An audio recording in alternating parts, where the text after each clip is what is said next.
Pentingkah dokumen sezaman untuk melacak nasab satu kelompok tertentu atau tidak perlu? Ianya cukup dimaknai sebagai kebenaran dalam sebuah keyakinan saja.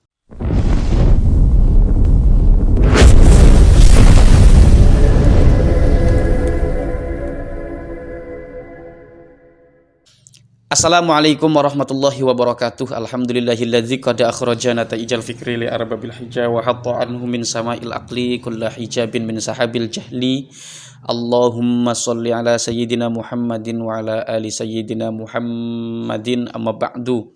Faya ayyuhal ikhwanu faya ayyuhan netizen rabbi shrah li sadri wa yassir li amri wahlul 'uqdatam min lisani yafqahu qawli. Ada pembahasan di sini sebagai pembahasan perbandingan saja dari konten-konten yang biasa saya angkat di kanal YouTube. Tapi ini kita belajar atau mengkaji pengetahuan atau knowledge lah teman-teman, terserah ingin memaknai ini sebagai apa. Tapi mudah-mudahan dalam hal ini kita mau bijaksana, yaitu menerima segalanya itu berdasarkan pengetahuan, tidak hanya sekadar klaim saja, tidak hanya sekadar keyakinan saja. Kita tahu bahwasanya kita bicara Islam terlebih dahulu teman-temannya. Islam secara historis, bukan Islam dalam pengertian teologis. Ini harus dibedakan ya. Ketika kita bertemu dengan para orientalis yang mengkaji tentang dokumen-dokumen keislaman, maka kita akan menemukan anggapan-anggapan atau konklusi-konklusi daripada orientalis yang mengatakan, atau tidak sedikit dari mereka yang mengatakan Nabi Muhammad itu, maaf dalam tanda petik, banyak perempuannya, banyak istrinya, dalam tanda petik itu saya tidak enak menyebutnya. Kemudian yang mengatakan juga bahwasanya ada ya yang rame-rame juga di YouTube, ini sudah dilakukan oleh mereka yang di luar agama kita itu, ketika mengkaji Islam dan mengatakan bahwasanya Islam itu bohong. Ini kan repot. Kenapa? Karena Mekah itu ternyata bukan di Arab tapi di Petra sana.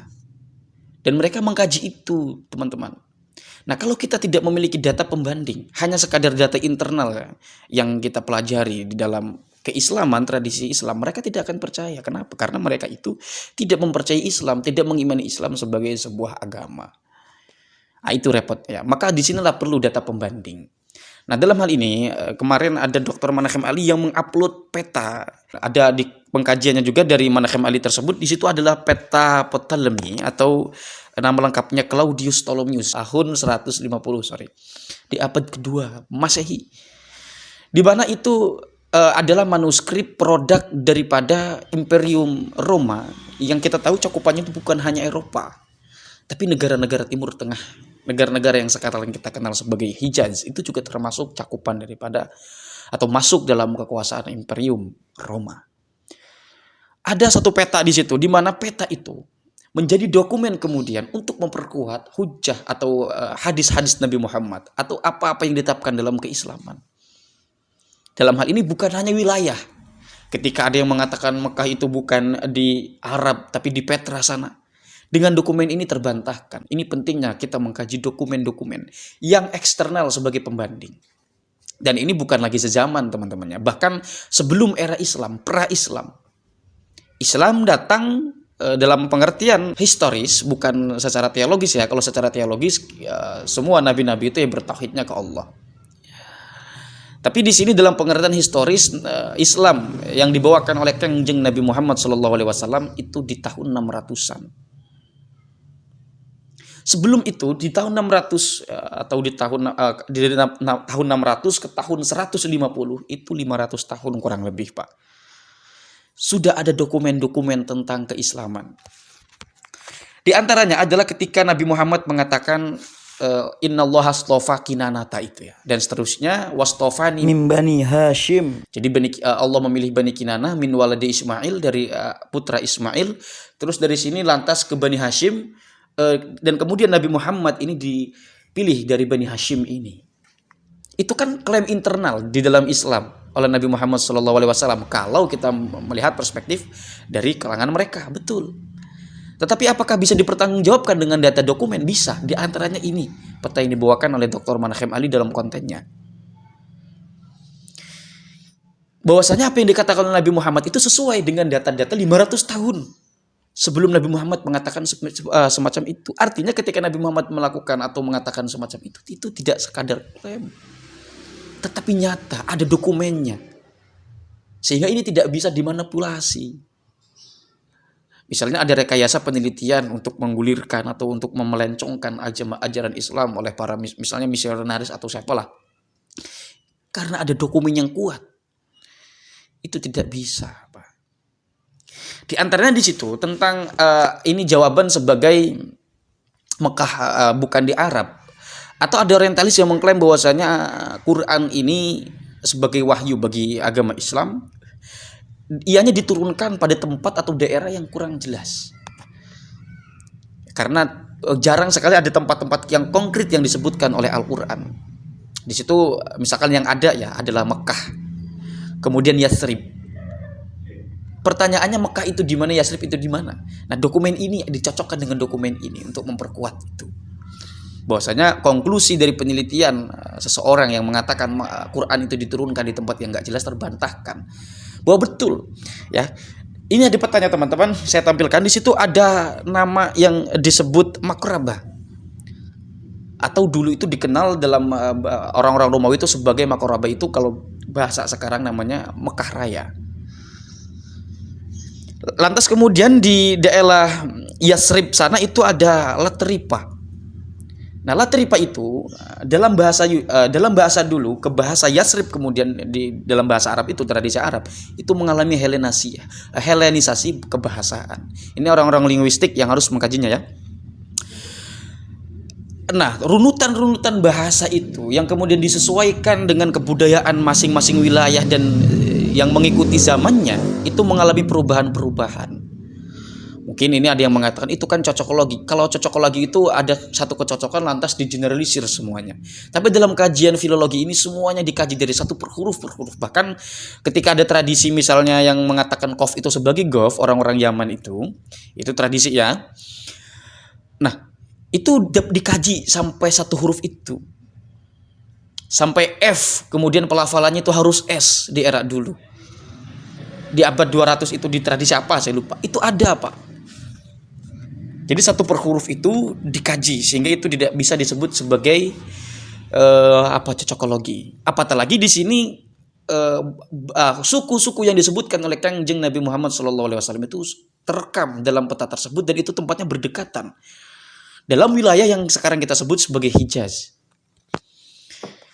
Teman-teman bisa baca di peta itu ada Temi. Temi itu Bani Tamim. Kemudian ada Katara. Ya, ada yaitu kotor. Nah, termasuk ini C.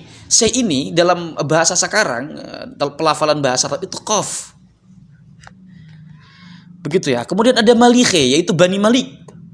Yang kemudian ini adalah suku-suku menjadi silsilah dari Nabi Muhammad untuk menghubungkan ke Bani Ismail, ke Ismail alaihi salam. Nah, ini bukan hanya wilayah tapi juga silsilahnya Kanjeng Nabi Muhammad dari kabilah-kabilahnya itu ketemu di sini, Pak. Dan sudah terekam dalam geografi dari Imperium Roma. Ini kan data sezaman, data pembanding sangat luar biasa sekali pengaruhnya. Kemudian ada di situ teman-teman kalau melihat ada Yolitive atau Bani Ilyas. Ingat V itu adalah rumusnya S ya, Yolitisi dibacanya begitu, adalah Bani Ilyas. Kemudian ada Asatemi itu adalah Bani As'ad. Kemudian ada Salma yaitu Bani Sulaim. Itu adalah semua kabilah-kabilah yang tidak asing bagi kita sebagai muslim, apalagi para teman-teman pesantren itu. Kemudian ada Kasaniti yaitu Bani Qais. Kemudian ada Kataniti Al-Qahtani, ini adalah satu wilayah yang dimana wilayah tersebut melahirkan banyak ulama Al-Qahtani itu. Jadi begitu teman-temannya. Data sezaman itu sangat penting untuk menelusuri eksistensi seseorang atau untuk melacak eksistensi seseorang. Kalau kita kaitkan dalam polemik nasab yang sedang ramai di jagat media sampai hari ini, yang saya mudah-mudahan kepada netizen semua untuk tidak mengkaji ini secara emosional, untuk tidak mengkaji secara kegontokan atau apalah, tidak mengkaji ini secara emosional, secara marah-marahan atau apa yang tidak etis itu ya. Bahkan ada kanal-kanal yang nakal itu memframing atau membuat akun dengan foto saya lalu mengatakan kata-kata yang tidak jelas. Begitu, padahal saya ketika mengkritik Oknum Habib itu ya yang ingin saya ketengahkan ajaran-ajaran Islamnya, bukan Habibnya. Bahwa saya tidak ingin ajaran Islam itu dianggap sebagai agama klinik saja, agama yang hanya cukup diyakini saja, yang seolah-olah tidak bisa dipertanyakan atau dimintai argumentasi secara keilmuan. Saya ingin Islam ini sebagai agama yang menganjurkan kita untuk semangat belajar, untuk semangat ta'lim. Kalau teman-teman baca karya Ibnu Rus, Faslul Maqal fi ma bainal hikmati wasyari'ati minal ittisal, di situ Ibnu Rus menghubungkan antara keselarasan atau keharmonisan antara agama dengan filsafat. Di bab awal dijelaskan di situ ya, keharmonisan keduanya. Dalam pengertian di sini berpikir, merenung, berargumentasi itu sangat dianjurkan oleh agama Islam, oleh Al-Qur'an itu sendiri bahkan ya. Nah, balik lagi soal kitab sezaman di sini. Apakah penting? Tentu sangat penting di sini ya. Bagaimana kalau data sezaman itu tidak ada, bahkan data sezaman dalam kalangan internal. Dr. Manachem Ali dalam konten-konten kemarin mengatakan bahwasannya kalau tidak ada data sezaman itu baiknya tidak dideklarasikan kepada kelompok yang lain. Itu cukup hanya diyakini sebagai kebenaran bagi kelompok sendiri atau di kalangan internal saja. Itu kata Dr. Manachem Ali ya. Bahkan di situ Dr. Manachem Ali membuat semacam sindiran yang saya pikir sangat nohok sekali ketika mengatakan jika seandainya agama Islam ini hanya keyakinan saja, maka beliau pun tidak memilih Islam sebagai agama yang harus dia peluk. Dr. Manachem Ali ini kan, atau Profesor Manachem Ali ini kan mu'alaf ya. Jadi beliau itu mu'alaf dan mengatakan seperti itu. Justru beliau mu'alaf itu karena mengkaji keislaman sesuai data, bahkan meng-cross check big data besar sampai keturunan sampai sana, dari abad Hong Menehong itu. Dan ternyata dari secara manuskrip, secara dokumen, secara arsip, secara berkas-berkas, agama yang paling rasional, agama yang paling bisa diterima oleh akal pikiran, walaupun agama Islam itu tidak sepenuhnya akal pikiran itu hanya pengantar untuk kesananya itu mungkin tidak ya, karena kita tahu ada tradisi tasawuf. Itu adalah agama Islam. Nah, ini yang ingin saya tunjukkan bahwasanya Islam itu keren. Untuk mengklaim mungkin di luaran sana yang menganggap agama Islam ini agama keterbelakang, yang cuma kumpul-kumpulan, cuma dogma, ceramah, udah selesai gitu. Tidak memperdulikan kehidupan sosial, cara bagaimana berniaga, berdagang segala macam. Sehingga dalam hal itu diremehkan. Saya tidak ingin Islam citranya seperti itu. Bahwa Islam itu selain bisa ngaji alfiyah, qala Muhammadun huwa ibnu Malik Ahmadur Rabbillah khairu maliki, di pesantrenannya tahlilan segala macam itu, bahwasanya Islam itu juga keren, Pak. Menjunjung nilai-nilai tinggi keilmuan. Itu kira-kira yang ingin saya sampaikan ya. Wallahu alam, apakah saya ini ngecapak atau tidak, nyambung atau tidak ya. Kalau tidak nyambung ya teman-teman tinggal skip saja, nonton konten yang lain. Tapi itu saja teman-teman yang dapat saya sampaikan. Mudah-mudahan ada manfaatnya walaupun satu huruf. Hadanallahu wa iyyakum ajma'in. Wassalamualaikum warahmatullahi wabarakatuh.